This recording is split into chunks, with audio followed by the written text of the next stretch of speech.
everybody, welcome back. Thank you for popping in, and I hope you will find it interesting enough to stay. I'm also going to warn you that today's video may hit in places which may hurt a little, or at the very least make you think. Okay, this weekend was a rather disturbing one, don't you think? I don't know about you, but President Trump bombing Iran was quite concerning, or it is still quite concerning, especially with some parties talking about retaliation.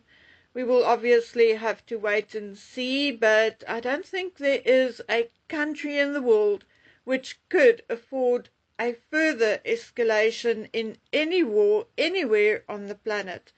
Of course, our president was so profound about it when asked about how he feels and what he thinks about the conflict and the United States bombing. He said, Israel and Iran should talk. Yes, Cyril, while they are bombing the shit out of each other, all you can say is they should talk. Well, Cyril, first of all, they need to stop bombing each other for 5 minutes before they can talk, and you need to go home and sleep it off. Those bloodshot eyes of yours makes you look even worse. Anyway, there's that. Then there is the story that Harry was rushed to hospital as a result of a possible overdose. Well, I'm not so sure about that one, or if in any way true. Whether it happened this weekend, I'm not sure, because I reached out to a couple of my regular contributors and they have not heard anything as yet. But one said that they recall a very similar story about 7 months ago.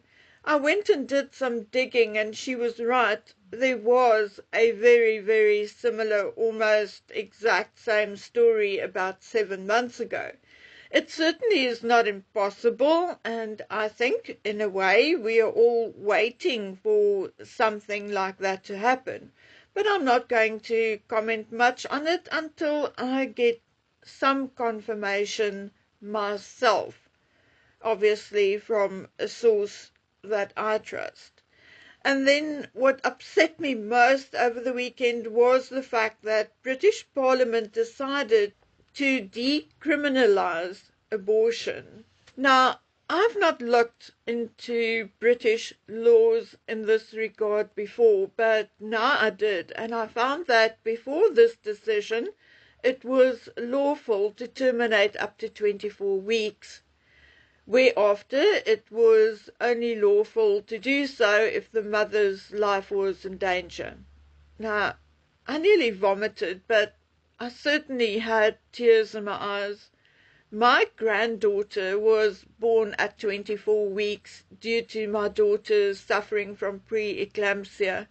She turned 6 in April and just graduated grade 0 and is going to grade 1 in September. So really, you want to convince me that it is okay to just randomly end that little life just because you want to? Sorry, then you should have been more careful in the first place. With the new legislation where there will be no prosecution, it effectively means that a woman or a girl can decide to end the life of her offspring right up to the actual birth without repercussions. Now that, my friends, in my opinion, is downright evil. I mean, I understand when a birth or pregnancy, let's say, is almost accidental or out of ignorance and it's untimely, etc. But there are other options than to take a life, in my opinion.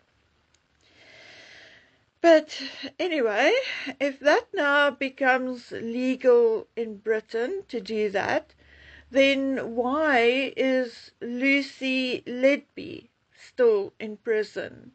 And worst of all, why is the King, the head of state and the head of the Church of England, not saying anything? he very quickly vetoed the proposed amendment to give him more power so he could strip his sons and other people's titles. He did not want that power because he did not want to strip his son. So why would he be quiet on this? It's not like he doesn't have the power to veto it or even just speak up. Well, because he doesn't care. Not even as the head of a church. He doesn't care. And where are the clergy who serve in the House of Lords? Where are they? Where are their voices? Now, while his son is destroying himself, likely also the lives of his innocent children, as well as everything which was good about the monarchy, while his Parliament has voted to aid in the unaliving of very young children, while Donald Trump is sending stealth bombers into Iran, what is King Charles doing? Well, I'll tell you what he's doing. He's making documentaries glorifying himself for, ta-da, Netflix. Yes, you heard me right, doing a documentary with Idris Elba for Netflix about the King's Trust. Who cares? King Charles is becoming quite the movie star, isn't he? In 2023, there was the BBC production, Charles III, The Coronation Year, where cameras followed him and Camilla around for the year after his coronation. Then last year, Amazon Prime won the right to film and produce a documentary on Charles's life and the environmental charity work he had been responsible for in the United Kingdom and overseas. Filming allegedly already started in January this year. Charles issued a statement saying he is hoping to share his message about ways he believes he can transform people, places, and ultimately the planet. Okay, but he can't save babies? Just asking. Moving on. So now he's making another documentary about his trust and foundation for Netflix. 3 documentaries in less than 2 years. While the royal family are hurting and divided, and while there's a shitstorm in his country is on the brink of entering a war. Make excuses for him all you want, but Charles is looking more and more like Meghan Markle mag too. 3 documentaries about him. 1 for the BBC, 1 for Amazon Prime, and 1 for, again, wait for it, Netflix. Yes, Netflix, who showed The Crown. Netflix, who ran all Harry and Meghan's BS and gave them their BS contract. But oh, wait, remember what I told you?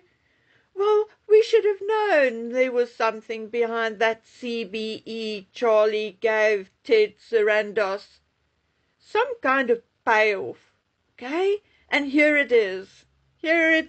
I told you that Charles made some kind of deal with Ted Sarandos to give Harry and Meghan something to do and a few bob for their effort.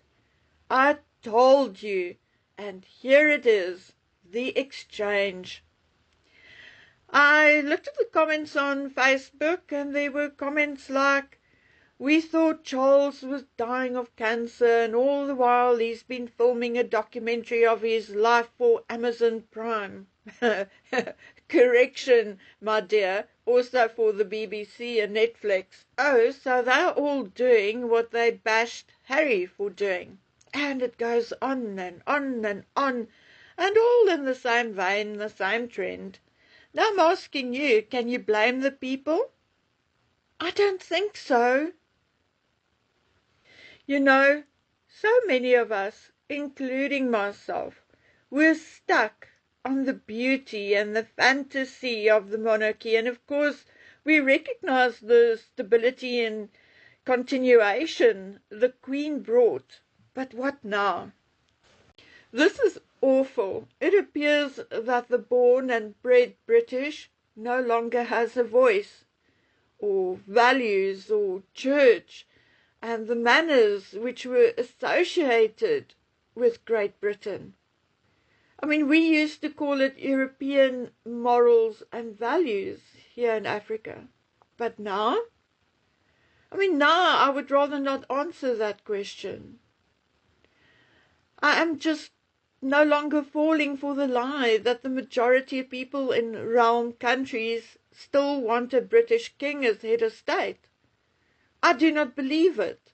The last referendum on the matter was held in 1999 in Australia. It is now 26 years later. I think I would like to see the difference in votes between now and then. At least you can vote a president out or you can impeach him. But when it comes to a king, he can do what he wants for as long as he wants, or, he can not do anything. He can go and make documentaries. And make no mistake, it absolutely breaks my heart to admit this.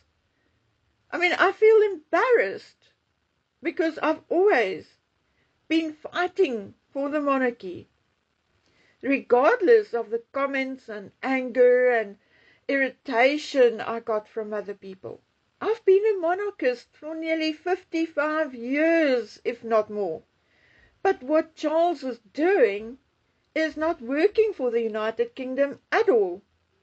Anyway, friends and foes, I'll be back soon with another video, and hopefully we can lighten the mood on that one a little. Until then, please take good care of yourselves. Bye.